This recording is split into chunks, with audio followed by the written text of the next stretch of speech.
Te puedo decir, Iker, que nosotros hemos estado también esta noche en el edificio y hemos escuchado esos golpes, desde luego curiosos y interesantes eran. ¿Los habéis llegado a grabar, Javier?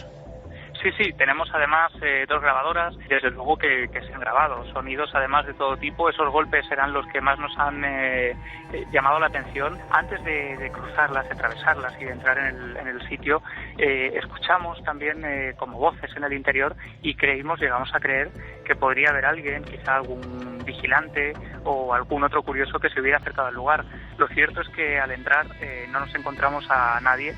Y llegué sin saber prácticamente nada. Te encuentras una panorámica de lo que es el prototipo de un edificio de pesadilla, que no sabes cómo está ahí, digamos que es de vértigo, está enclavado en medio de ninguna parte y empiezas a preguntarte por su historia.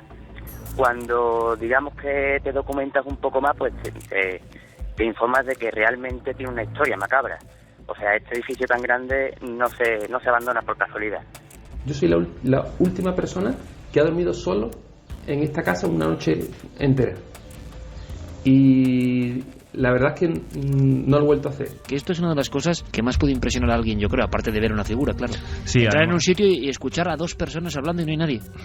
Y claro, a mí me extrañaba porque allí ventanas cerradas, puertas cerradas y que se moviera la mecedora. Y yo algunas veces pues, la tocaba, la dejaba quieta, me daba la vuelta para subir la escalera o para subir a la otra parte de arriba y empezaba otra vez la mecedora a mover. Noche de investigación en vivo. Estamos inmersos en la confección, y luego hablaremos de ello, de el 9J. Hoy daremos datos creo que importantes, localizaciones clave, y dónde va a estar la central de Milenio 3. Pero será luego, ¿por qué? Porque a veces ocurren cosas curiosas.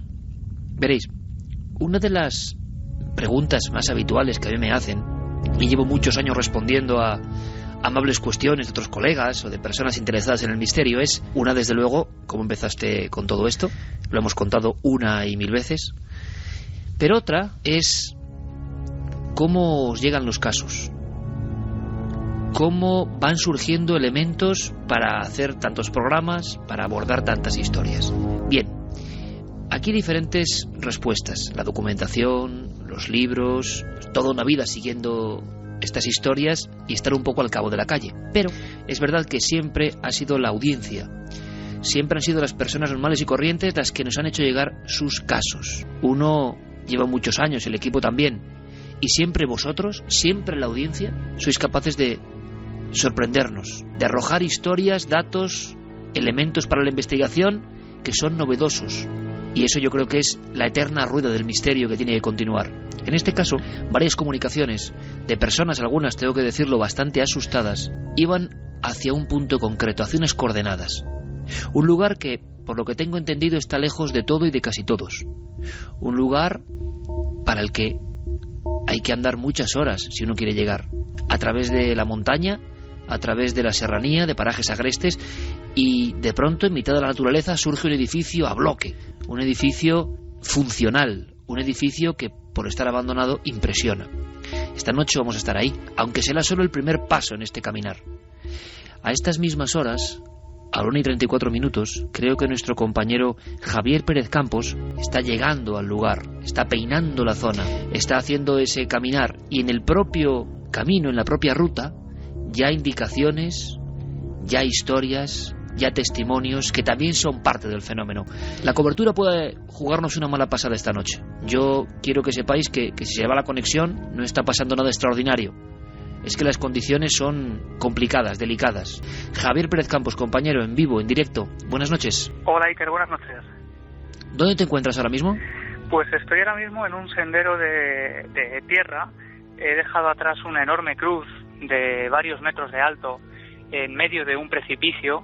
Hemos dejado atrás ese enorme precipicio. Llevamos estamos a 7 kilómetros más incluso de la civilización. Estamos absolutamente, alejados de cualquier tipo de civilización. De hecho, la cobertura no es la mejor, la que pudiéramos desear. Y hemos dejado atrás una enorme cruz de varios metros llamada la Cruz del Ecijano, una cruz que fue construida precisamente prácticamente en el momento de la construcción del edificio al que nos estamos acercando en estos mismos momentos, y que ya de por sí ya pues tiene gran parte de historia negra, ¿no? Porque esa cruz de Lecijano fue construida casi por devoción, por una promesa cumplida.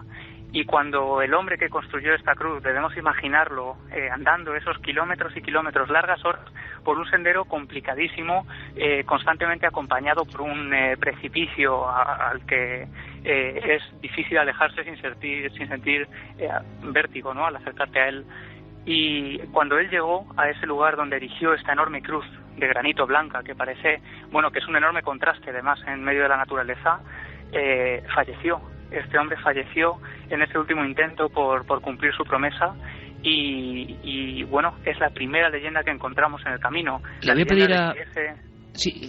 pedir a Yeray, Javier, compañero, que incluso quite la música en este momento, porque yo creo que captemos toda la fuerza del lugar. Tú estás caminando ahora en este entorno, te espera un lugar que vamos a ir descubriendo, pero es que encima en todo este valle escuchamos la naturaleza, escuchamos tus pasos, naturaleza en plena noche, en una comarca maravillosa, en pleno corazón de Córdoba, pero también hay, aparte de esa cruz y de promesas y de aparecidos, está la historia de una serie de luminarias que han acompañado a muchos viandantes como tú ahora mismo a estas mismas horas a lo largo de los últimos años.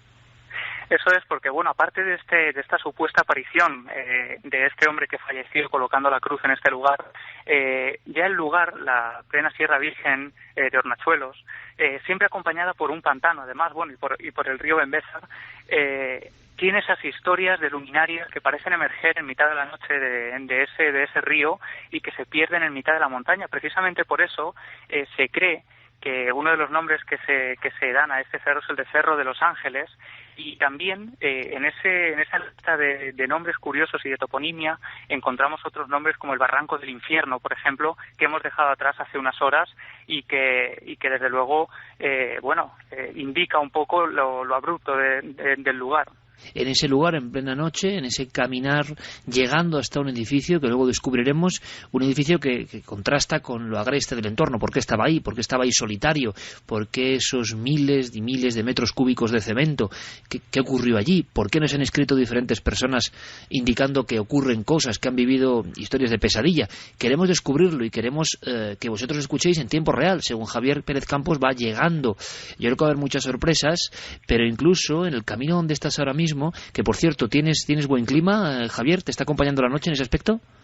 Sí, tenemos una noche, además el cielo está completamente claro, unas temperaturas bastante agradables, digamos, que acompañan a esta investigación, porque si no, desde luego, entre lo dificultoso del camino, las horas y horas y horas que tenemos que andar hasta llegar hasta aquí, hasta este lugar, pues es bastante complicado, y aparte, con todo el equipo, con los sacos de dormir, porque vamos a pasar la noche además en este lugar, porque desde luego lanzarse al camino con esta oscuridad absoluta es una auténtica locura. Vas pertrechado de linternas, equipo de walkie-talkies y no se puede acceder con vehículo, digamos, hasta el punto donde tú quieres estar. Sí, hasta este punto no hemos podido acceder con vehículo y además eso nos ha permitido contactar, y hablar con otra gente, ¿no?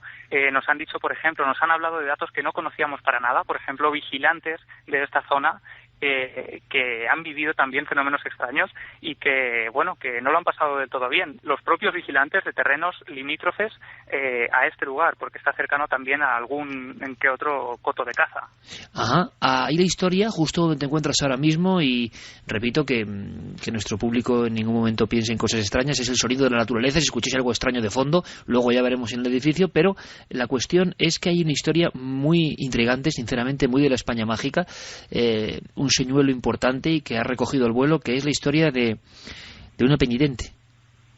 Sí, precisamente además antes de la construcción de este edificio al que estamos a punto de acceder en pleno siglo XV, esta zona es una zona de cuevas naturales a las que el jueves, por ejemplo, estuvimos accediendo y es cierto que es bastante peligroso incluso intentar acceder a ellas por lo cerca del precipicio y por lo estrecho del camino, ¿no?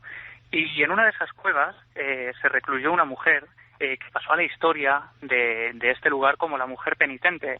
En ese lugar se recluyó esta mujer, al parecer, para redimir sus pecados, y se metió en esa cueva durante 10 años.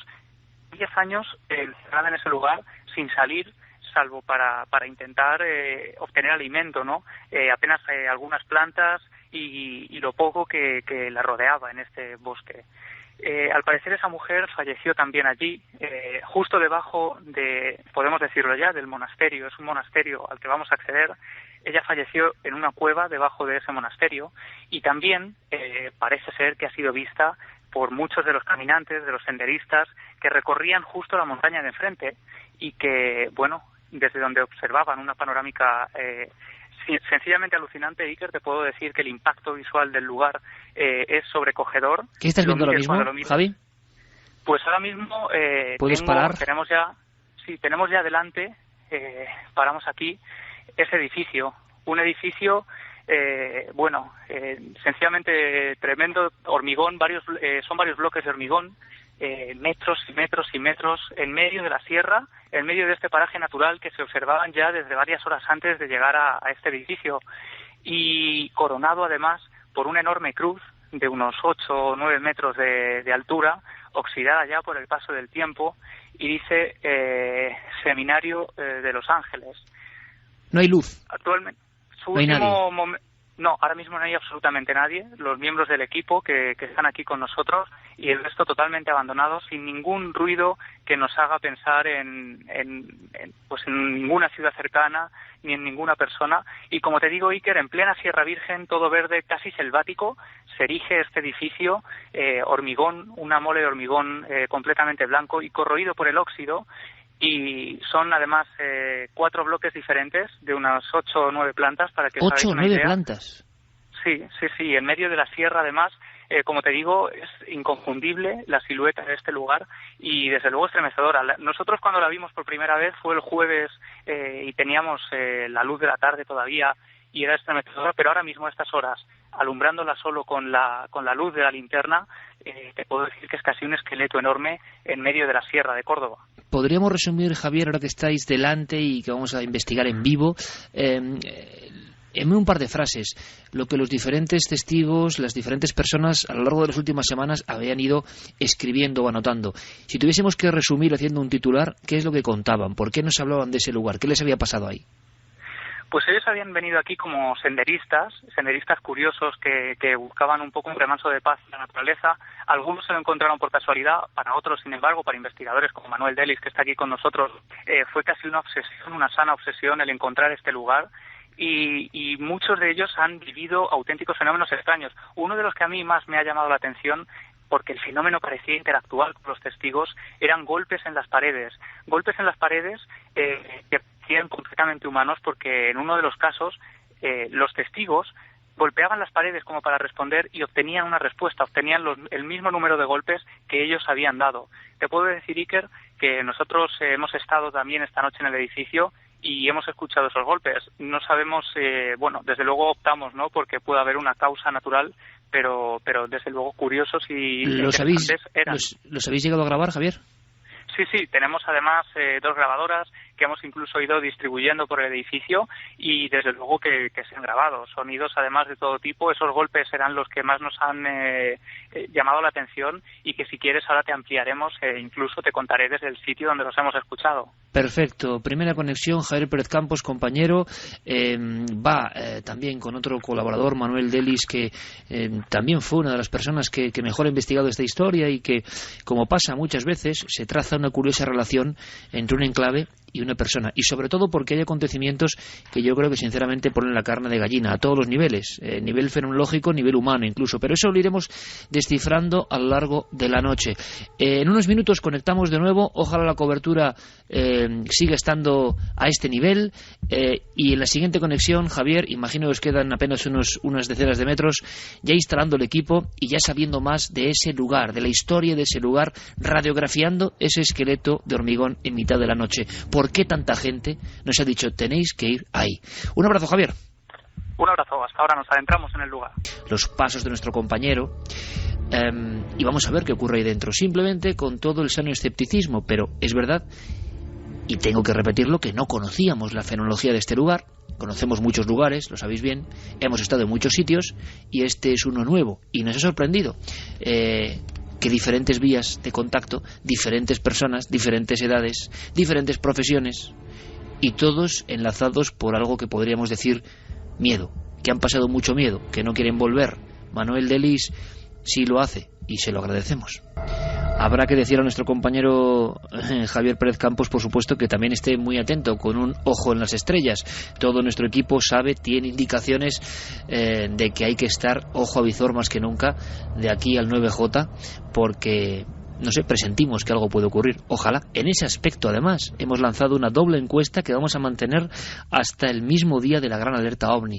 Pero, curiosamente, es que hay una investigación paralela. Va a ser apasionante. Carlos Largo, compañero, buenas noches. Buenas noches, Iker. Vamos a hacer una cosa primero. Vamos a hablar de esa encuesta, vamos simplemente a oxigenarnos un poco. Tú acabas de llegar de la provincia de Sevilla, Andalucía es protagonista, otra historia, una historia que incluso ha tenido un georradar como protagonista. Hemos sondeado una zona porque se supone que ocurría algo bajo tierra, y lo vamos a ir contando poco a poco. Antes vamos a lanzar, por supuesto, vías de contacto. Quizá haya personas que sepan más de este gran monasterio o seminario perdido en mitad de la sierra de Córdoba, en Hornachuelos, y tengan más historias que contarnos. Quizá desenterremos algo importante, pero también lanzamos no solo las redes de contacto, sino la encuesta. Y ahora os comentaremos una noticia muy importante en ikerjimenez.com para que vayáis ya teniendo todos los datos, todas las señales importantes de la alerta OVNI. Vías de contacto abiertas, Carlos. Pues las clásicas, Iker. El correo electrónico milenio3 con número @cadenaser.com. También, por supuesto, la página web cadenaser.com con las frases de los oyentes. Y las redes sociales tan importantes para ese 9J y para el programa de hoy, por supuesto. En Facebook, en Twitter y en Google+, la nave del misterio.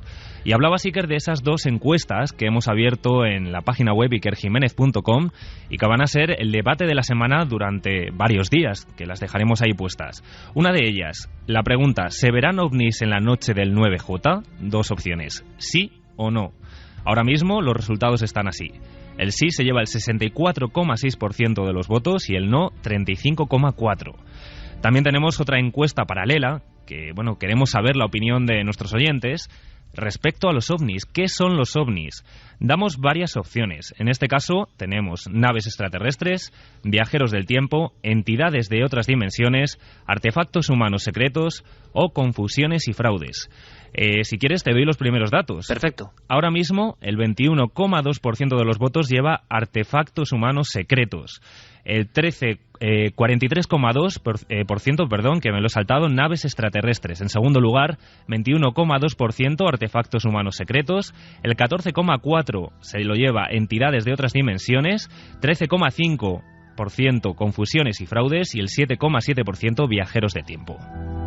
Vías de contacto abiertas. La investigación continúa y continúa, Carlos, porque tú precisamente esta semana acabas de llegar de Sevilla y has tenido la ocasión de encontrarte con otro de esos casos absolutamente estremecedores, increíbles, que se han podido investigar de otro modo además. No mentía yo con lo del georradar, ¿no? Esto sería, vamos a empezar por el final, sería la última escena. El georradar, que podemos explicar qué es, buscando en un lugar donde había leyenda, misterio y fenómenos. Sí, desde luego, Iker. Esta historia nos llegaba gracias a nuestros compañeros Pepe Ortiz y José Luis Hermida, que nos daban la voz de alerta de un lugar, en Villanueva del Ariscal, en Sevilla, donde, bueno, pues corría desde hace muchos años, desde principios del siglo XX, una historia vinculada a una casa familiar que en la anterioridad había tenido otro propietario distinto a los actuales. Actualmente esa casa es propiedad de una familia de herederos que, bueno, que la verdad es que nos han abierto las puertas de su casa. Corría una leyenda acerca de lo que tú decías, un lugar enterrado bajo tierra, una bodega, en la que había tenido lugar un atroz crimen que desde hace muchos años se viene contando y que, bueno, que poco a poco de leyenda casi hemos podido transformarla en realidad, o al menos es la sensación que hemos tenido. El georradar que tú mencionabas lo hemos utilizado precisamente para localizar el acceso a esta bodega donde supuestamente ocurrió este asesinato. Lo cierto es que los resultados han sido sorprendentes. Si bien con la propia maquinaria ya nos dejaban notar, el compañero, en este caso el experto, en Georradar, para que aquellos oyentes que no sepan cómo funciona esta maquinaria. Se trata de localizar las diferentes capas de terreno que hay debajo de una edificación. Es un aparatito, para que se hagan una idea, casi como una aspiradora, o cortacésped, digamos, del tamaño de cortacésped, que va analizando todo el terreno habitación por habitación. Y bueno, pues nos dejaba entrever que efectivamente había diferentes capas o diferentes tipos de tierra, y que allí podría haber un acceso. Casi de lo más reciente que hemos hecho, ayer mismo, de nuevo, hacíamos una nueva prueba, un nuevo análisis, unas catas, y que Iker, yo sinceramente me he quedado muy sorprendido con las conclusiones que hemos sacado. Bueno, pues será la segunda historia que se trazará en paralelo. Una en Córdoba, ese gran centro de hormigón abandonado en Hornachuelos, y por otro lado lo que ha ocurrido en pleno corazón de la provincia de Sevilla, donde incluso el Georradar intenta desvelar un misterio. Está pasando ahora mismo, y mi idea, mi interés máximo es que vosotros, amigos de Milenio 3, compartéis con nosotros todo lo que va ocurriendo. Me comunica Jeremy Martínez, línea interna, que ya ha llegado. Hay una zona un poquito complicada, incluso a nivel de cobertura de los móviles, y pendiendo de ese hilo, nuestro compañero Javier Pérez Campos ya se encuentra, imagino, justo en la entrada de este lugar que queremos seguir fotografiando con las palabras, que no es fácil. Javier, buenas noches de nuevo, compañero. Hola, Iker, buenas noches. ¿Estás ya sí, en el lugar? Hemos accedido ya a ese lugar, Iker, a esa entrada del edificio. Estamos en la terraza del lugar, al lado de una fuente, y bueno, nos hemos tenido que abrir camino casi como si estuviéramos en una selva. Ya te comentaba, ¿no?, que el lugar era lleno de matorrales y ramas que llegan al pecho, que no ves lo que estás pisando, y además ya nos ponían un poco sobre aviso cuando veníamos hacia acá. Nos hablaban de que es un lugar con bastante fauna, ¿no? Incluso nos decían, nos alertaban para que tuviéramos cuidado con las víboras, que efectivamente son bastante peligrosas, y más si nos encontramos a esos 7 kilómetros, más de 7 kilómetros caminando de un lugar. Por tanto, tenemos que tener especial precaución, incluso murciélagos que nos han dado algún que otro susto, y alguna que otra rata también, que los miembros del equipo también han visto pululando por el edificio. Claro, y que pueden ser, hay que decirlo también, protagonistas de muchos de los sonidos o de sustos que pueden provocarse. Es decir, es el típico sitio abandonado, gigantesco, y que está siendo devorado poco a poco por la naturaleza, de alguna forma, ¿no? Sí, la naturaleza desde luego se va abriendo paso. Estamos ahora mismo rodeados de montañas, y la estampa es sobrecogedora, porque bajo el cielo estrellado, esta enorme mole, varios metros de altura, las ventanas completamente rotas, y ventanas que además han sido protagonistas también en muchos de los fenómenos que los testigos nos comentaban, y que nosotros mismos el jueves, y que cuando llegábamos era una de las primeras cosas que nos llamaban la atención. ¿Qué pasó? Por eso precisamente hemos elegido este lugar. Encima de esa ventana estábamos ya en la terraza, aguardando a los miembros del equipo cuando ya habíamos terminado las grabaciones, las entrevistas y demás, y volvíamos a partir de regreso a Hornachuelos. En ese lugar en concreto, de pronto los miembros del grupo que estábamos aquí formado de testigos y demás señalaban una de las ventanas, porque se estaba abriendo completamente sola. La ventana estaba abriéndose delante de nuestras narices sola, hasta llegar a dar un fuerte golpazo contra una de las paredes, al chocar el portico contra la pared, y instantes después, al igual que se había abierto, volvía a cerrarse completamente sola. Lo que nos llamó la atención es que, estando en ese jardín, al aire libre, nosotros, al contrario de notar aire o corrientes de aire, hacía un calor espectacular. Y lo curioso, lo que también nos llamó la atención, es que el resto de ventanas del edificio, que estaban limítrofes a esa, ni se movieron un pelo. Es decir, fue la única de todo el grupo de esas 6 ventanas de la fachada que se abrió y se cerró sola delante de nuestras narices. Podría tener una explicación natural, pero bueno, nosotros desde luego quedó la duda, ¿no? Tenemos que ir sabiendo por qué se abandonó ese lugar, por qué estaba en ese sitio, qué ocurrió, y contamos con un especialista que va a ser también un poco guía, ¿no?, en redescubrir esta historia. Pero me gustaría antes de las noticias que escuchásemos uno de los muchos testimonios que nos han ido llegando. Es un breve fragmento, pero para que la audiencia de Milenio 3 se dé un poco cuenta de de cómo coinciden, ¿no?, en muchas cosas. Es Manuel Pluguer, uno de los hombres que allí pasó un momento pues bastante malo, ¿no? Como tantos otros senderistas, montañeros, personas que, claro, caminan 7 kilómetros de sendas y de montañas y llegan a un lugar. Y ese lugar, claro, impresiona ya. Imagino que la sugestión es fuerte. Ese gran edificio encajado, metido, como si fuese una especie de costra de la propia roca. Pero no tiene nada que ver. Esas cientos de ventanas. ¿Cómo serán los pasillos por dentro? ¿Qué ocurrió allí? Bueno, vamos a escuchar el testimonio porque es uno de tantos y es ejemplo de lo que hemos ido recibiendo a lo largo de las últimas semanas. Es una sensación bastante extraña. Es como si te estuvieran mirando por la ventana, como si te estuvieran observando. Y aparte, las ventanas y las puertas se cerraron y se abrieron solas, con bastante fuerza. Y al llegar a la cruz del monasterio, pues ya los tres aquí íbamos, nos pusimos bastante malos, con ganas de vomitar también. Y cuando llegamos, pues escuchamos a gente, pasos, como si hubiera movimiento allí. Pero al final cuando entramos es que no había nadie y recorrimos todo el monasterio y estaba vacío completamente. Estamos escuchando el testimonio tipo, más o menos. Otros muchos coinciden, hablan de las ventanas, evidentemente quizá las corrientes internas pueden provocar algo, pero yo estoy deseoso de saber más. ¿Por qué este lugar ha centralizado tantas historias? Desde el camino, desde esos 7 kilómetros de vueltas y revueltas. ¿Por qué está la leyenda de luces, de peregrinas que se aparecen, de extrañas muertes? ¿Qué pasará en este entorno? Bueno, vamos a descubrirlo. Investigación en vivo. Dejemos un respiro, dejemos que nuestros amigos coloquen las grabadoras, que coloquen incluso las cámaras de visión nocturna. Están con sacos de dormir, van a pasar la noche ahí. Por supuesto, si ocurre algo, vais a ser los primeros en saberlo junto a nosotros. Un río profundo, un río virgen, un río de los que casi ya no quedan. Unas montañas impresionantes, unas montañas primigenias. Un entorno lógico para establecer un monasterio. Estos lugares no están elegidos al azar, nunca lo han estado. Entornos para escapar del mundo cotidiano, para trascender, dicen algunos. Es singular el hecho, y se puede constatar, de que las cuevas, eremitorios, suelen ser sitios en los que pasando el tiempo el misterio aparece, en forma de leyenda, en forma de rumor, en forma de testimonio. Muchos. Toda España está llena de estos lugares. Ahora, pocos, con la fuerza iconográfica, con la plasticidad, sinceramente, con lo terrorífico que debe ser por la noche, como este cercano a Hornachuelos.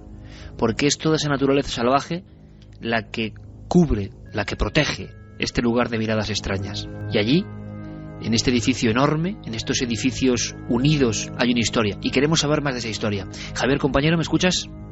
Sí, perfectamente. Seguimos aquí en la terraza de este lugar. Un auténtico laberinto, Iker, en medio de la sierra. Un laberinto porque nosotros mismos, miembros del equipo, nos hemos perdido en varias ocasiones. Los pasillos, los largos corredores, las escaleras, mantienen una estructura casi idéntica en todos los lugares y lo que dificulta conocer en qué lugar estamos en cada momento. Y nos consta que no somos los únicos, muchos nos hablaban también de eso, pero es que además escuchando al testigo que estuvo con nosotros también el jueves, recuerdo que eso también es algo que nos ocurrió y que también nos pareció bastante curioso. Cuando llegamos a la tarde a este edificio, a las puertas, una enorme verja que da la bienvenida al lugar, antes de cruzarlas, de atravesarlas y de entrar en el sitio, escuchamos también como voces en el interior y llegamos a creer que podría haber alguien, quizá algún vigilante o algún otro curioso que se hubiera acercado al lugar. Lo cierto es que al entrar no nos encontramos a nadie. Podemos imaginar además con el largo sendero que hay que recorrer y dificultoso además para llegar hasta aquí. La gente que llega a este lugar no es porque sí, ¿no? Es gente realmente interesada en este sitio. Por tanto, desde luego cuando nos ocurren estas cosas siempre buscas la respuesta más lógica. Quizá fue el eco que en el barranco pues juega también malas pasadas, ¿no? Ese sonido. Pero bueno, una anécdota más a la investigación en este lugar. Estáis acompañados ahora mismo por la luz de las linternas, abriéndose un poco paso. Me gustaría, y le gustaría seguro a la audiencia, saber un poco cómo es por dentro el entorno. Y te acompaña un investigador que lleva mucho tiempo unido a este enclave tan curioso, tan raro, tan fotogénico también, ¿no? Sí, tenemos la suerte además de contar con él en esta investigación y en esta noche. Es Manuel Delis, que ha escrito, ha investigado muchísimo y se ha convertido casi en una sana obsesión para él, porque cuando él empezó a investigar sobre este lugar no había absolutamente o prácticamente ningún dato sobre este sitio. Sin embargo, él con valentía, digamos, se adentró en estos bosques tan cerrados y bueno, tuvo que hacer más de una visita para poder dar con el lugar. Lo cierto es que se encuentra totalmente resguardado y si no vienes con alguien que lo conozcas, que conozca el camino y la ruta, pues es bastante fácil perderse. Por tanto, yo creo, Iker, que él mejor que yo podría hablarte además de la historia de este lugar, que además, y creo que no por casualidad, se ganó la fama de monasterio maldito. Monasterio maldito ya con esa especie de aura, ¿no? Por cierto, que me informan compañeros, nos están llegando noticias que andéis con mucho cuidado, porque conocedores de la zona afirman, también puede ser otra leyenda, no lo sé, pero que, y lo dicen así, es un auténtico nido de serpientes o de víboras este lugar. Lo están contando, Iker, están llegando bastantes mensajes, así que sí que extremen un poquito la precaución. Todos incidiendo en lo mismo, ¿no? Que hay una gran cantidad, por la naturaleza, por el entorno, de víboras, ¿no? Uh-huh. Sí, bueno, cuando nosotros veníamos hacia acá, uno de los guardias, de los vigilantes de las zonas cercanas, nos incidían en eso, mucho cuidado con las víboras, porque además, en caso de que sea un macho el que muerde, pues la muerte es una posibilidad más que cercana. Y además, como te digo, Iker, en este lugar tan alejado, a esos 7 kilómetros, casi 2 horas andando, caminando de Hornachuelos, y imagínate en completa oscuridad, porque el jueves regresamos a Hornachuelos ya de madrugada, solo con la luz de las linternas por ese camino. Cuando las apagábamos nos quedábamos como en medio de la nada. Por tanto, incluso ese peligro de quedarse sin pilas en las linternas, con las linternas en medio del bosque, es otro peligro real. Aún quedan sitios aislados, en este país nuestro que parece ya hiper escaneado. Manuel, buenas noches. Vamos a ver si me escucha Manuel. No sé. Manuel, ¿me escuchas? Sí, buenas noches. Buenas noches, Manuel. Tú estás, digámoslo así, vinculado a este fenómeno, a este lugar, porque en cierto momento te das cuenta de que pasan cosas muy, muy extrañas. ¿Cuándo descubres, digamos, la historia misteriosa de este monasterio perdido en la serranía? Pues fui a raíz de una conversación que tuve con un buen amigo, investigador también, que es Ángel Rivero, y estábamos hablando, salió el tema de cuál sería el sitio que te gustaría investigar, pero por una razón u otra, pues no te ves capaz o es prácticamente inaccesible. Y me comentó que había un monasterio, un antiguo convento, abandonado en mitad de la Sierra de Córdoba, que no sabía dónde estaba, pero sí sabía que tenía muchísimas leyendas, el sitio era espectacular visualmente, y que la verdad merecía la pena investigarlo. Pero en ese momento él no se veía capaz. En ese momento, pues su curiosidad, digamos, que me la contagió a mí, y fue cuando empecé un poco a investigarlo. Y fuiste encontrando, Manuel, pacientemente, como suele pasar esto. Ha ocurrido muchas veces, ¿no? Investigadores que puntualmente, estoy recordando ahora mismo a Pruden Muguruza, a tantos y tantos otros, que de pronto empiezan personalmente, a veces en silencio y durante mucho tiempo, a ir rascando un poco la historia, ¿no? ¿Y qué empiezas a saber? Es un sitio que se abandona, ¿por qué, Manuel? El sitio donde estáis ahora mismo, que además yo no lo conozco personalmente, estoy viendo las fotografías que nos transmite Javier Pérez Campos y que me comenta Guillermo León que en tiempo real, como ocurre siempre todo en este programa, en tiempo real, intentaremos poner en nuestras vías de contacto y en las redes sociales, en Twitter, Facebook, en la web, fotos para que veáis, quienes estéis conectados, cómo es este lugar, porque es impresionante, es que hay que verlo. ¿Por qué se abandonó? ¿Esto qué era, Manuel? Sí, bueno, hay que partir de la base de que yo partía del desconocimiento. O sea, ahora mismo es fácil encontrar alguna foto en internet, es fácil documentarse un poco, pero cuando yo empecé con esta investigación, allá por el 2008, era prácticamente imposible, o sea, encontrarte una foto o cualquier dato del lugar en internet. Entonces, cuando empecé a investigar un poco, pues digamos que cada vez iba tras la pista, iba más cerca, y llegué sin saber prácticamente nada. Te encuentras una panorámica de lo que es el prototipo de un edificio de pesadilla, que no sabes cómo está ahí, digamos que es de vértigo, está enclavado en medio de ninguna parte, y empiezas a preguntarte por su historia. Cuando digamos que te documentas un poco más, pues te informas de que realmente tiene una historia macabra. O sea, este edificio tan grande no se abandona por casualidad. Fue abandonado por tres incendios, digamos, repartidos por su historia, y que digamos que fue lo que creó su fama de monasterio maldito, porque digamos que cuando el monasterio llegaba a su máximo apogeo, pues digamos que se volvía a incendiar, digamos, y se quedaba prácticamente en la ceniza. O sea que ese lugar, Manuel, ese lugar que tiene un aspecto como muy rotundo, ¿no? Muy recio. La historia creo que nos remonta además al siglo XV, las piedras iniciales, pero luego yo no sé si se va completando. ¿Qué pasa? ¿Que se va reconstruyendo después de cada uno de estos incendios? Efectivamente, el monasterio se fundó en 1490 por Juan de la Puebla, que fue segundo conde de Belalcázar, y digamos que en principio era lo que era un pequeño convento. Pues lo que pasa es que, digamos, las vistas del lugar, que son impresionantes, o sea, esto transmite, es la controversia, ¿no?, que transmite muchísima paz, pero a la vez el vértigo de un edificio colosal en un barranco. Esto despertó la curiosidad de muchísimos feligreses que decidieron, digamos, mudarse aquí, y acabó siendo lo que es ahora.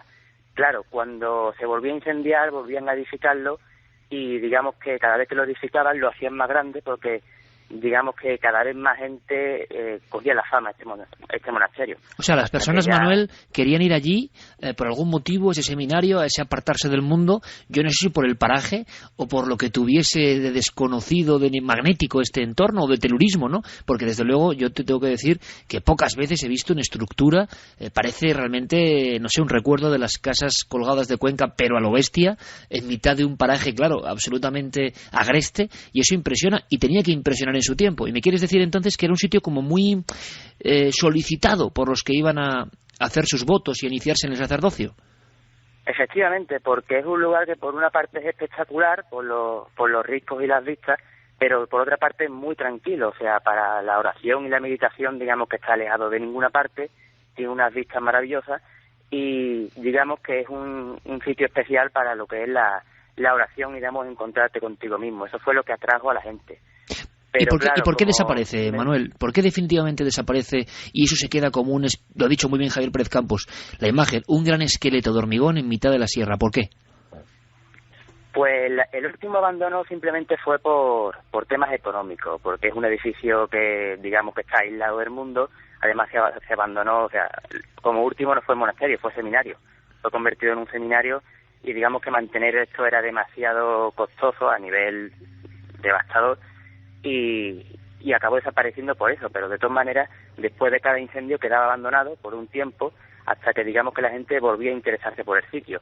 Digamos que es un lugar que crea una especie de atracción-repulsión, por el hecho de estar alejado de cualquier parte, pero a la vez, una vez estás aquí, digamos que se respira paz y tranquilidad. Eso está ubicado en la montaña de los Ángeles. Se llama Monasterio de los Ángeles porque la montaña, antes de que existiera ese monasterio, ya tenía fama por las apariciones de luminarias que salía del Belmésar y se metían, según los testimonios, en la montaña. O sea que, como hemos visto, un lugar ya marcado desde antiguo por luces y por aparecidos. ¿Y cuándo te encuentras tú, Manuel, personalmente indagando? Y además yo creo que es lo que has hecho, como han hecho otros muchos compañeros, es redescubrir un poco la historia, ¿no? Y ponerla sobre el mapa.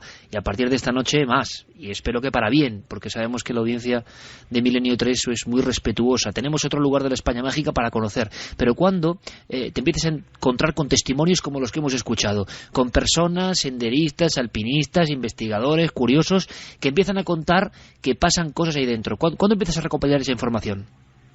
Pues es bastante curioso, porque antes de recoger testimonios lo que me informé son de las leyendas que corren en torno al monasterio, como la que ha contado el compañero Javier, de la mujer penitente, la cruz del Efijano, tal y tal. Entonces, cuando empiezo a recoger testimonios, es muy curioso porque por este edificio lo que más pasan son senderistas que desconocen dichas leyendas.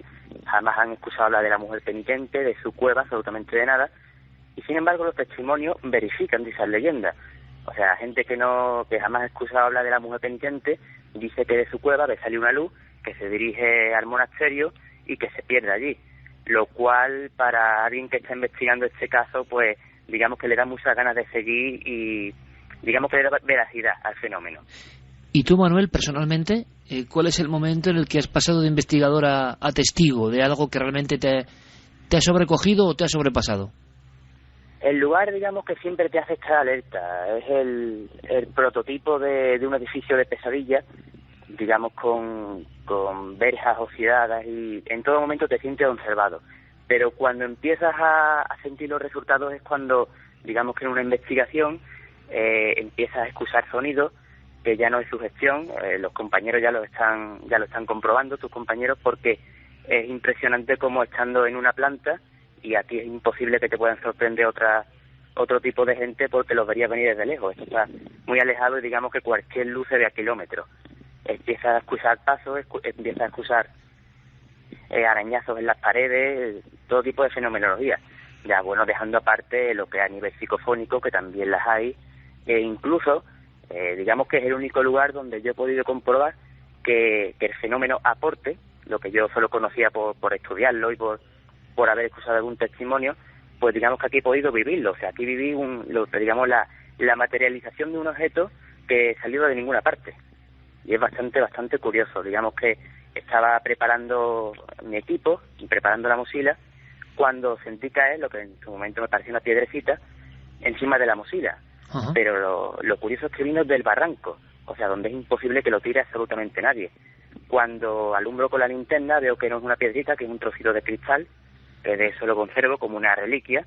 Digamos que los investigadores, bueno, no investigadores, curiosos del misterio, es como una especie de cajón de reliquias, ¿no? Es un trocito de cristal, y cuando lo llevo a gente, porque parecía bastante antiguo, me dicen que es un trocito de una especie de candil. Un candil de estos que llevan la velita, que llevaban para ver en la oscuridad los frailes.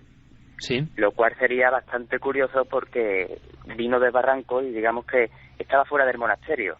Es como si alguien lo fuera perdido en su época y se fuera quedado por ahí en el barranco. Es bastante curioso. Javier, compañero, estáis entonces ahora mismo en una planta concreta. Sitúanos un poco. Estáis junto a un pasillo, las estancias son grandes, estáis como saliendo por una de las terrazas para que la cobertura pues nos responda, pero sería muy interesante intentar, aunque sea como sensación, si se corta la comunicación pues ya volveremos a conectar desde la central del estudio 1 de la cadena SER, porque a mí me gustaría saber cómo suena eso por dentro, incluso cómo son esos pasillos. Hazme la radiografía, Javier, cómo es este entorno por dentro. ¿Queda algo de lo que fue? ¿Es un lugar absolutamente pelado de recuerdos? ¿Solamente son pasillos? ¿O hay elementos que indican el pasado, los incendios, las muertes que allí ocurrieron? Bueno, encontramos, desde luego, de su primera construcción en el siglo XV solo queda una pequeña capilla que hemos estado observando ahora, pero de su posterior ocupación por esos frailes, quedan, por ejemplo, los colchones en las camas, quedan los dormitorios con esas... ¿Quedan los colchones en las camas todavía? Sí, quedan los colchones, los somiers, parecen que las habitaciones están prácticamente ocupadas. Vemos las puertas de los armarios como lugares muy reconocibles, además, dentro de... ¿Puedes adentrarte en alguno de estos lugares, Javier, en una próxima conexión, intentarlo? Sí, vamos a intentar entrar en un pasillo, en un angosto pasillo lleno de ventanas, cercano también a las aulas del viejo seminario, porque después fue un seminario. Otro de los lugares que llaman mucho la atención, porque parece que se encuentran a la perfección, son la cocina. La cocina del monasterio se encuentra perfectamente equipada con los viejos fogones, con las cámaras frigoríficas, totalmente en la oscuridad. Y luego, por ejemplo, desde luego el recuerdo de cómo este lugar ha sobrevivido a 3 incendios y con esas escenas terribles. Por ejemplo, Manuel me contaba cómo algunos de los supervivientes o de esas víctimas de los incendios, en un último intento por sobrevivir, se lanzaban al vacío del barranco para intentar apagar sus llamas en el río. Claro, porque el río pasa justo debajo de este lugar de tantos ventanales, suspendido un poco, ¿no?, a horcajadas casi de la montaña. A mí me gustaría, Javier, llegado a este punto, si podemos, yo no lo sé técnicamente, cómo estamos y en qué circunstancias estáis exactamente ahora, si incluso podríamos hacer una división, cada uno por un lado, y poder volver a conectar, porque hay un par de historias que me interesan mucho. Primero, ¿qué tipo de apariciones, si es que las ha habido dentro del entorno, han ocurrido? ¿Qué ha pasado con esas voces y sonidos que vosotros mismos habéis escuchado? y también sé de una historia que quizá Manuel quiera ahondar algo sin dar muchos más datos, porque sé que es una historia un poco densa e incluso un poco trágica, porque ha habido algún investigador que después, vamos a decirlo así, poco tiempo después y estando en el ámbito de esta investigación, pues falleció fulminantemente, ¿no? Imagino que eso podrá tener que ver o no con la historia del sitio, pero sí que impresiona mucho a las personas que conocen el acontecimiento. Manuel, ¿podemos comentar algo de esta historia? Hay un investigador local, creo que, vamos a decirlo así, que fallece de un colapso en pleno proceso de la investigación, ¿no? O poco después.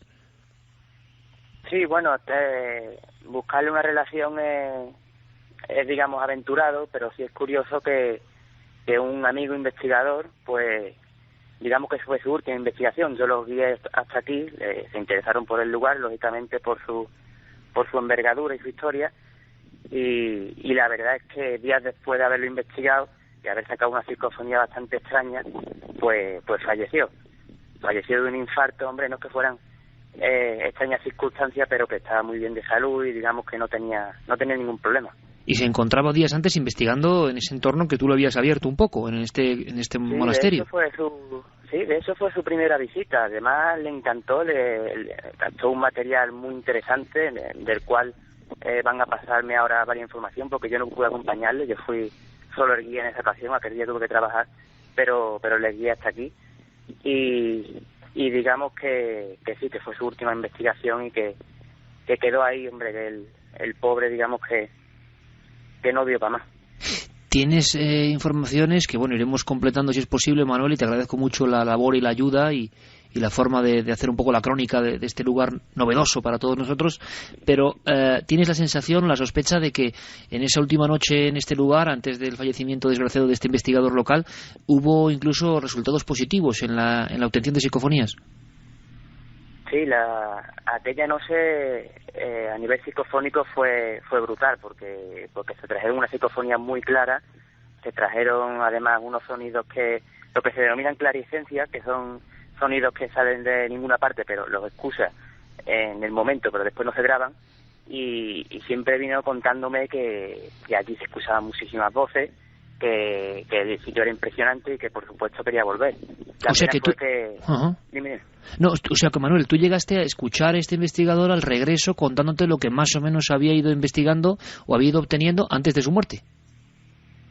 Sí, yo llegué a hablar con él, eso me dijo que estaba encantado con el sitio, que por supuesto quería volver, hombre, no es que se fuera a obsesionar, pero que le haya impactado, además que es un sitio que impacta a cualquiera. Y sí, tenía una investigación pendiente y la verdad es que se quedó ahí. De eso, otro compañero malagueño y yo, digamos que en parte por eso también estamos más ahondando en este lugar, también por él un poco.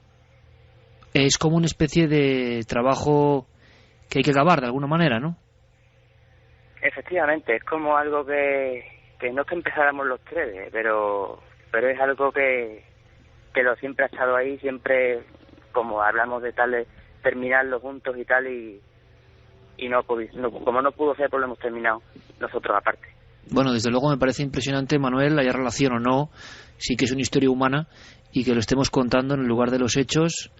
Hay muchos sitios en el misterio español que han sido las últimas investigaciones de muchos jóvenes y no tan jóvenes, ¿no? Y eso también a veces hay que recordarlo. Vamos a hacer una cosa, Javier, Manuel. Vamos a ver si podemos actuar en diferentes puntos. Creo que una de las ideas es conexión por walkie-talkie, que estéis en diferentes puntos que han sido, vamos a decirlo así, calientes o donde ha habido mayor fenomenología, y me gustaría mucho poder asistir a ese momento. Así que os dejamos unos minutos para que os reubiquéis, si os parece, y conectamos en apenas unos instantes y nos seguís dando información de este lugar que estamos escaneando en vivo con vosotros, y yo os lo agradezco enormemente y sé que la audiencia también. Así que hasta dentro de un momento en este monasterio en mitad de la Sierra de Córdoba. Un abrazo, compañeros. Un abrazo, hasta ahora.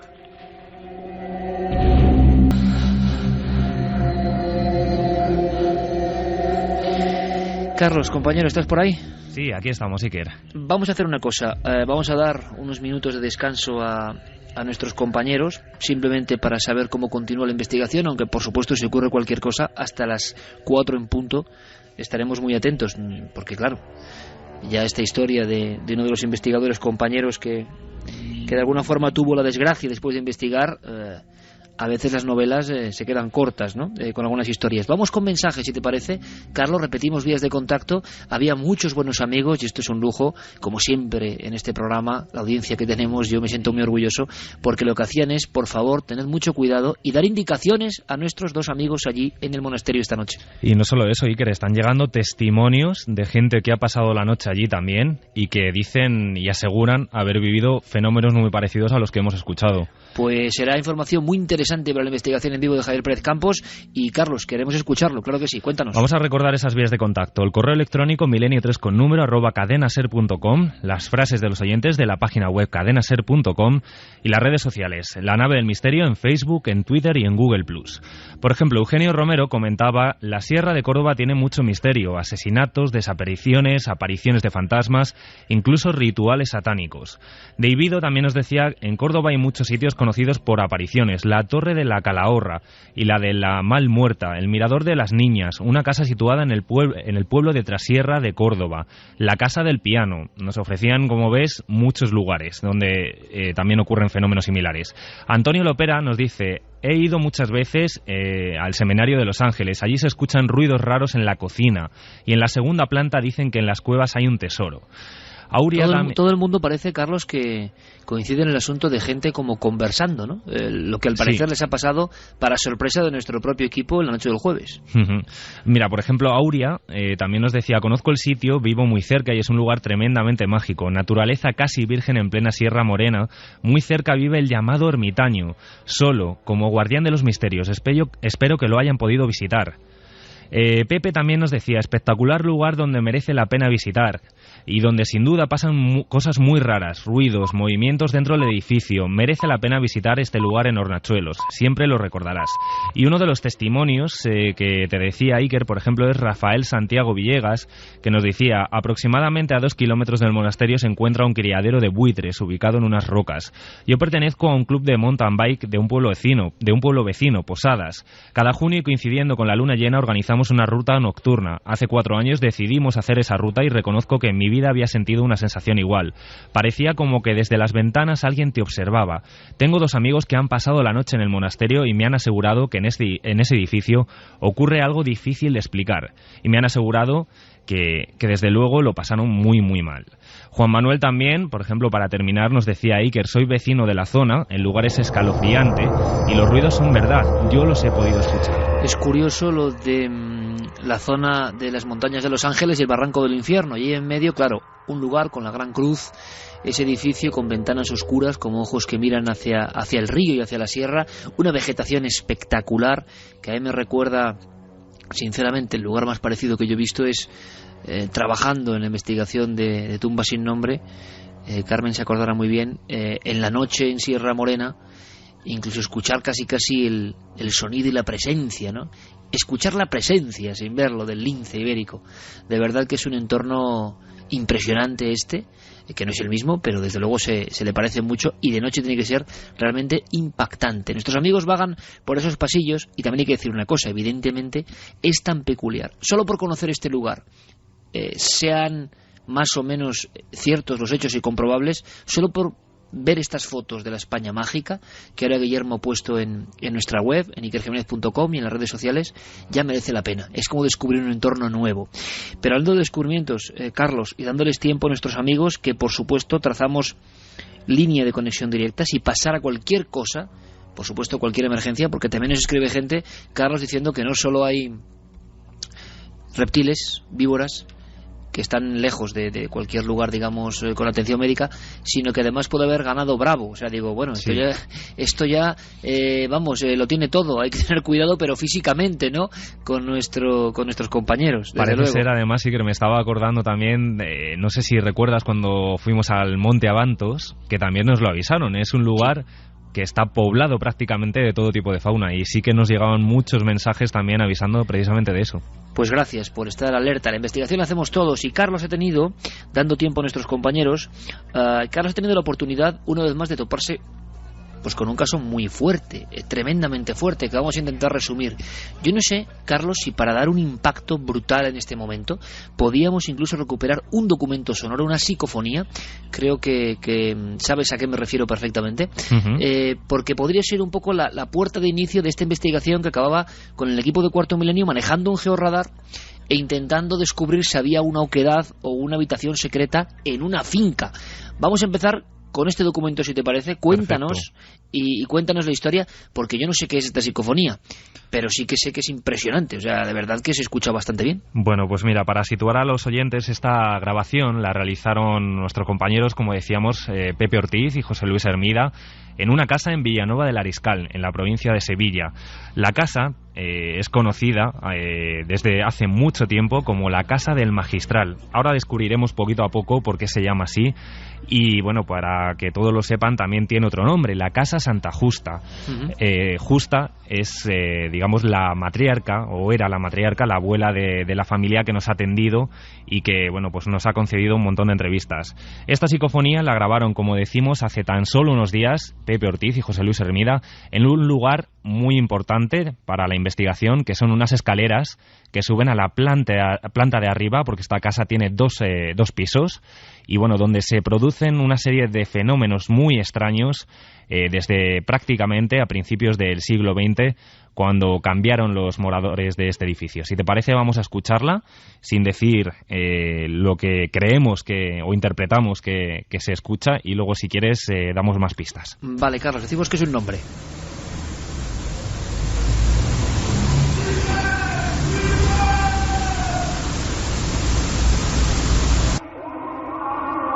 ¿Está la voz repetida 2 veces, me imagino, o es así exactamente? Está repetida bueno, precisamente. Es un alarido tremendo. El lugar está cercano a entornos donde alguien pueda gritar de esa forma.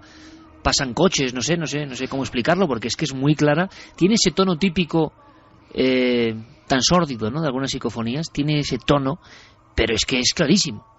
Pues lo cierto, Iker, es que es un lugar que está apartado del pueblo. El pueblo de Villanueva del Ariscal pues es un núcleo que es pequeño relativamente, aunque sí que ha crecido en los últimos años. Y esta casa, como decimos, se construyó en 1906. Antiguamente solo un único camino llevaba a esta casa y estaba aislada. Actualmente se encuentra ya unida a otros chalés nuevos de nueva construcción, pero está totalmente abandonada, está apartada al final prácticamente del pueblo, y es lo que precisamente nos ha llamado la atención, que justamente cuando grabaron, nos lo contaba tanto Pepe como José Luis, lo dejaron todo prácticamente cerrado y con un silencio que allí no pasaba absolutamente nadie, y en toda la grabación, que duró prácticamente 1 hora y media, 2 horas, no se escucha ningún ruido, algún ruido de algún coche que pasa por ese camino, pero no ninguna voz. Y esa voz además parece que tiene como reverberancia, que tiene como eco, como si estuviera en la propia casa, y nadie se podía haber colado. Dice un nombre que nosotros interpretamos. No digas. Vale, quiero volver a escucharla, por favor. Vamos a ver si Yeray nos puede poner de nuevo el documento, porque ahí hay alguna psicofonía de este tipo, en plan grito o alarido. Tiene algo. Yo no sé qué tiene, pero a mí cuando lo escuché por vez primera me impresionó, sinceramente. Ahora, es alguien que se mete en la casa y grita, aunque no es un grito directamente al micrófono, es un poco más lejano. Repetido 2 veces, muy unido, pero desde luego esto no es un error en la audición. Está clarísimo el sonido. Ahora hay que saber qué es. Ocurre en esa casa del crimen y en esa casa del georradar.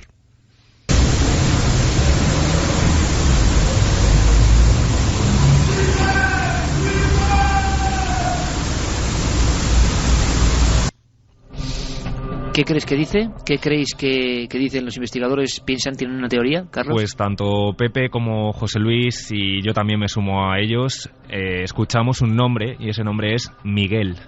Miguel, escuchamos de nuevo, a ver si la pareidolia auditiva da su efecto o no, si alguien, pues digamos, se reafirma en lo que había escuchado por vez primera, en lo que había llegado a su cerebro, o ahora cambian de idea, ¿no? Y esto nunca se sabe si está bien o no, pero es lo que piensan los investigadores locales, Pepe Ortiz, José Luis Hermida, esos buenos compañeros, sabuesos, veteranos y que siempre están al cabo de la calle y siempre con magníficas aportaciones, y lo graban ellos directamente, y desde luego me parecen gente de absoluta confianza. Que pueda ser un error, que pueda ser no sé qué, pues no lo sé, pero dirá Miguel. Escuchamos.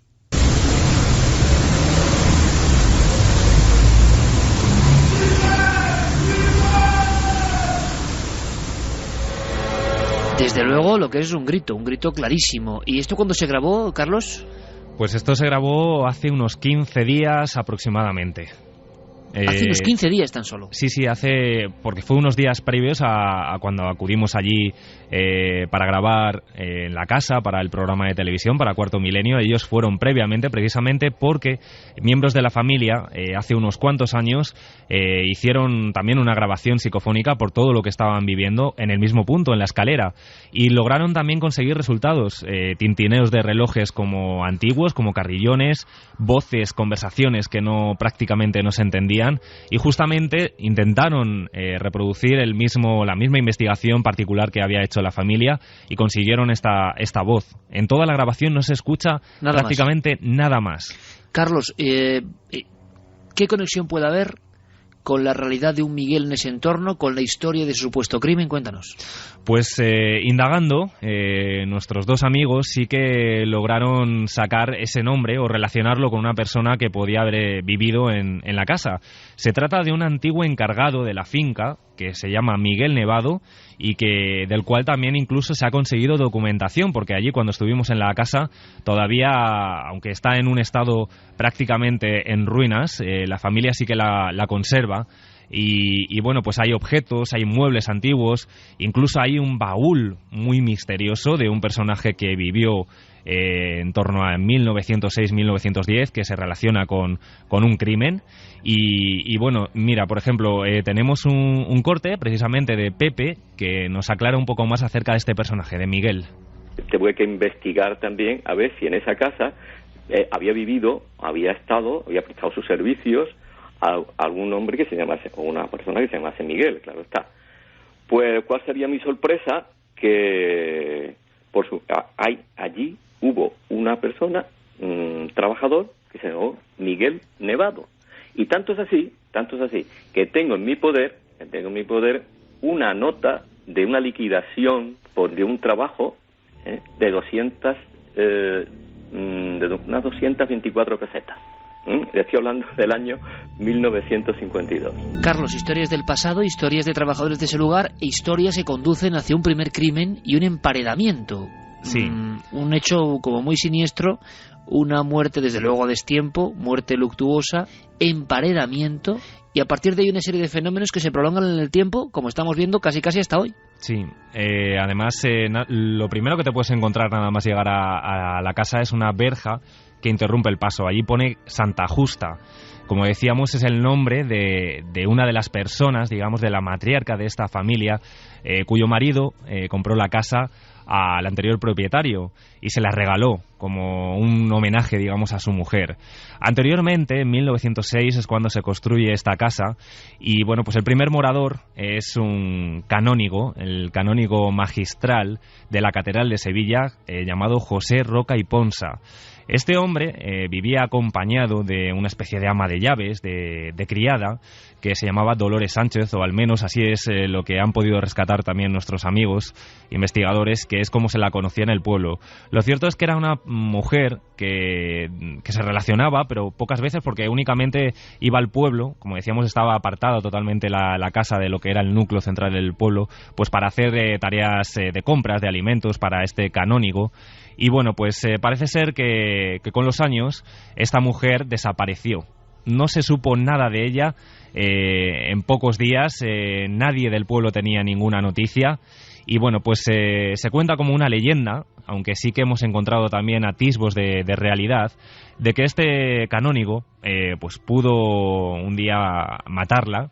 Bien por celos, se cuenta por una historia de celos o un malentendido que hubo entre ellos, y bueno, pues parece ser que decidió emparedarla viva en una bodega que había abajo en el sótano de la casa. Un sótano que a día de hoy está totalmente sellado y que es lo que hemos tratado de localizar con el georradar. En tiempo real, y esto es absolutamente increíble, pero es la verdad, O sea que la experiencia del 9J puede ser maravillosa. Guillermo León ya coloca fotografías, imágenes de la finca donde Carlos Largo ha estado investigando, acaba de llegar con todo este material, todavía en tiempo de proceso. Lo alucinante es que estos dos lugares, por un lado el barranco y el increíble monasterio de hormigón gigantesco, ese esqueleto vacío en la zona de Hornachuelos, Córdoba, también tenéis las imágenes en increíbles.com, y ahora también las imágenes de la finca El Magistral. Y son dos lugares unidos por la absoluta soledad, la pátina del tiempo transcurrido, la sensación de que hay secretos.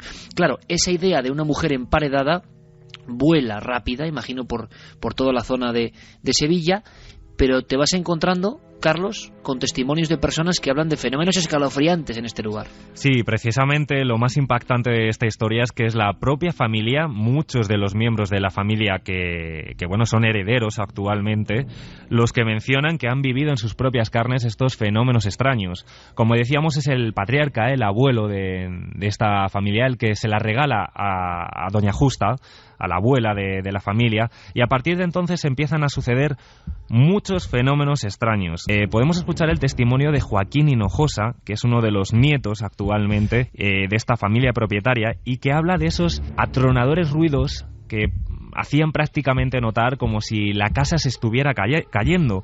Joaquín se encontraba un fin de semana, allá por los años 70, 80, con una amiga charlando tranquilamente en esta casa, una casa a la que acudían los fines de semana y también en el veraneo, como una forma de escape de Sevilla. Y bueno, pues de repente se escucha un atronador ruido, y así lo recuerda Joaquín. Empezó a sentir un golpe que atronaba la casa como si la casa fuese a caerse abajo. Entonces estos golpes, que era la impresión que a mí me daba, es como si la casa la estuviesen golpeando con una bola de acero, que la casa entera temblaba.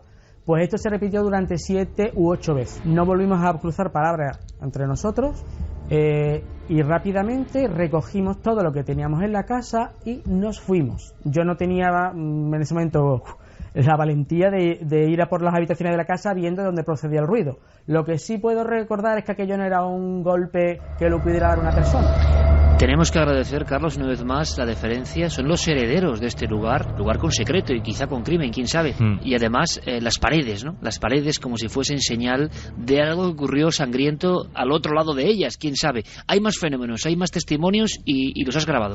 Sí, además hay que insistir que este fenómeno, por ejemplo, como si la casa se fuera a caer, como si hubiera prácticamente un terremoto, no solo lo ha vivido Joaquín, también lo ha vivido Pablo, que es otro de los nietos, y lo recuerda además cuando era pequeño, que incluso su padre llegó a subir a la planta de arriba pensando que había ladrones y, bueno, para su sorpresa, se encuentran que todos los muebles estaban en su lugar y prácticamente nada se habían movido. Pero, sin embargo, lo sentían así, como un auténtico terremoto, como si la casa se fuera a caer encima de ellos. Y el típico arrastrar de muebles y la sensación de que o la casa se cae o la casa, siendo ya un poco románticos, ¿no?, como esta noche, un poco digno de Edgar Allan Poe, la casa estuviese gritando su secreto, ¿no? A mí me recordaba mucho la casa Iker, estableció un paralelismo, prácticamente esa oscuridad, ese aspecto tétrico, la casa de la película de Los Otros, ese aspecto, digamos, muy, muy negro. Y fíjate, hablábamos de presencias, incluso la madre de Jaime Hinojosa, que es el hermano de Joaquín, es otro de los nietos de la familia propietaria, también llegó a escuchar de madrugada una conversación entre dos personas que no llegó a entender, pero fue en plena madrugada cuando bajó a beber un vaso de agua y bueno, pues se lo comentó al día siguiente a sus hijos prácticamente desencajada. Jaime también fue la última persona que ha dormido de noche en esta casa. Como decimos, actualmente se encuentra en un estado, bueno, pues prácticamente en ruinas, y también tuvo una experiencia que nos va a relatar él mismo. Ahora le escuchamos. Yo soy la última persona que ha dormido solo en esta casa una noche entera, y la verdad es que no lo he vuelto a hacer, porque aquella noche cuando intentaba conciliar el sueño noté una presencia en la habitación, como era el sonido de una respiración que no me dejaba dormir. Por mucho que intentara abstraerme de lo que estaba escuchando, no podía. Hasta tal punto que me tuve que levantar de la cama, mirar en los armarios, mirar en un hueco que hay debajo de la escalera, incluso salí fuera de la casa. diferentes miembros de una familia, los herederos, diferentes generaciones, hablando con claridad absoluta. Otro de los testimonios, decías, Carlos, que impresionante, ¿no? Y tiene mucho que ver con el mismo fenómeno que ocurre dentro de ese otro punto de investigación de esta noche, ese monasterio, conversaciones, que esto es una de las cosas que más puede impresionar a alguien, yo creo, aparte de ver una figura, claro. Sí, entrar además en un sitio y escuchar a dos personas hablando y no hay nadie. Lo más curioso es que también nos hablaban los propios herederos y también, bueno, Pepe y José Luis lo han podido constatar, de grupos de jóvenes que han saltado esa valla y que se han metido en su interior en ocasiones y han salido despavoridos, e incluso el testimonio de unas jóvenes hace aproximadamente 5 años que entraron, vieron un piano que también lo pudimos ver tocando solo. Y no solo eso, candelabros, luces que aparecían como fogonazos de luz, y lo que más puede poner el pelo de punta, que es la visión de una mujer vestida de luto y un hombre como un campesino que le acompañaba y que se dirigían hacia ellas diciendo que se marcharan de allí, que por qué estaban allí.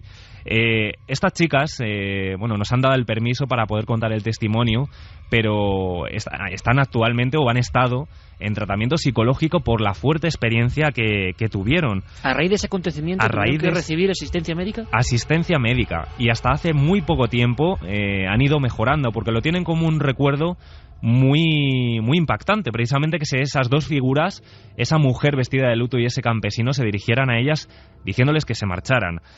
También incluso hemos podido hablar con José Antonio Castillo, que es un hijo también es el hijo de un encargado que había en la finca y que nació y creció, se crió allí en la Casa Santa Justa, la casa del magistral. Él también ha sido testigo de movimiento de objetos en la planta de arriba, una planta en la que también nosotros intentamos en la investigación probar, digamos, si se producían fenómenos. Llevamos a perros de rescate, esos perros que además tú conoces porque pertenecen a un grupo que nos acompañó también en Belchite y que se comportaron de manera muy extraña en las habitaciones de la planta superior. Pues bien, José Antonio Castillo nos habla de unos movimientos, de una mecedora, de una butaca y de una cuna que actualmente también están en la casa. Yo subí arriba, porque a mí siempre me ha atraído la parte de arriba, y yo había veces que subía y esa butaca la veía moviéndose junto a la cuna de metal que había allí. Y claro, a mí me extrañaba porque allí ventanas cerradas, puertas cerradas, y que se moviera la mecedora. Y yo algunas veces pues, la tocaba, la dejaba quieta, me daba la vuelta para subir la escalera o para subir a la otra parte de arriba, y empezaba otra vez la mecedora a mover. Acaba de nombrar este hombre nombres, apellidos, testimonios, un arquetipo absolutamente clásico y que espanta bastante, ¿no? Y que las películas incluso nos han contado una y mil veces, una mecedora. Lo curioso es que estas personas son valientes y hablan, pero en cuantos inmuebles de este tipo pueden ocurrir cosas similares. Yo creo que el colofón, aunque seguimos investigando, es tiempo real, se está investigando ahora mismo de alguna manera, es descubrir ese hueco, ese lugar, ese secreto donde pudo estar enterrado este cuerpo del crimen, legendario o no. Por eso, ahora entendéis, amigos y amigas de Milenio 3, llevamos el georradar, no solo los perros, sino el georradar. Y lo que podemos decir, que no sé si se puede decir a estas horas o no, Carlos, es que el hallazgo es, vamos, puede ser casual, pero sorprendente, ¿no? Sorprendente desde luego, porque como tú decías, esta historia sí que era conocida en el pueblo de Villanueva del Ariscal. Incluso nos contaban algunos vecinos, como Ángela, que la gente mayor se santiguaba en la misma puerta de la Casa Santa Justa porque había escuchado, mejor dicho, de esta historia, de este crimen de Dolores Sánchez, que incluso uno de los miembros de la familia, que era investigador, José Rafael Abascal, pues llegó a investigar con los bodegueros antiguos de la casa para saber si había un acceso a digamos, para poder investigar esta historia. También incluso amenazaban a los niños pequeños con encerrarles allí en la casa del magistral. Como tú decías, nosotros ayer, en este caso, tanto Pepe como José Luis fueron un paso más. La familia dio permiso para hacer unas catas en aquellos lugares en los que se creía que podía estar ese acceso a la bodega. Y bueno, los resultados es que, bueno, pues en este caso Jaime, que le escuchábamos, es arquitecto, junto a también un equipo grande de albañiles, de obreros que estuvieron allí haciendo distintas pruebas, extrayendo tierra, pues sacaron como conclusión que sí, que efectivamente esa tierra era diferente a la que había en otros lugares y que había un espacio diáfano antiguamente. Lo que pasa que alguien de esa familia se encargó de taparlo, pues porque conocía o sabía de esa historia seguramente. La leyenda la unimos al georradar, y el georradar encuentra una zona, un espacio apelmazado con otra tierra, quizá porque ahí está el secreto, ¿no?